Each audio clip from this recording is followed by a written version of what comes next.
حضرت موسیٰ کلیم اللہ رب کی تجلی نہیں دیکھ سکے اور بے ہوش ہو گئے۔ اللہ نے اپنے یار کو یہ شان عطا فرمائی ہے، اپنے پاس معراج کی رات بلا کر اپنا دیدار کروایا۔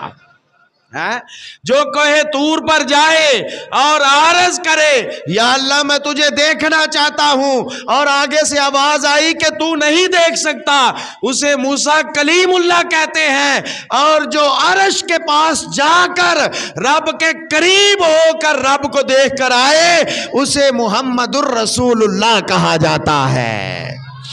وہ اللہ کے حبیب ہے۔ اور پھر دوسری بات جو علماء بیان کرتے ہیں، جب موسیٰ کلیم اللہ گئے نا تو رب کائنات نے فرمایا پیارے موسیٰ فخلا نعلیک انک بالوادی المقدس طویٰ، یہ پاک وادی ہے، یہ کوہ طور جو ہے یہ ایک مقدس وادی ہے، یہ مقدس جگہ ہے، یہ ایک پاک پہاڑ ہے، اس کے اوپر اپنے جوتے اتار دو،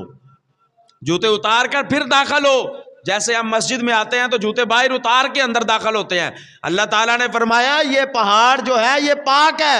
اس کے اوپر میری تجلی پڑتی ہے، اس کے اوپر میں وہی نازل کرتا ہوں، لہٰذا اس کا ادب اور احترام کرو، اپنے جوتے پیچھے اتارو اور جوتے اتار کر کوہ طور پر آؤ۔ لیکن جب رب نے اپنے یار کو عرش پر بلایا تو پھر فرمایا محبوب جوتے نہیں اتارنے بلکہ اپنے نالین سمیت میرے عرش پر آ جاؤ،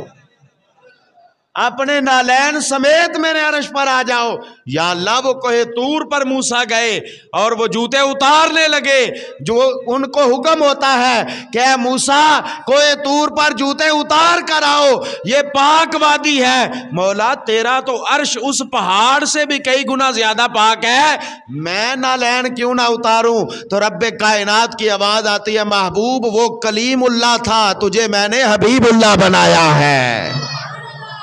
وہ کلیم اللہ تھا، تجھے میں نے حبیب اللہ بنایا ہے۔ اور وہ گئے کوہ طور پر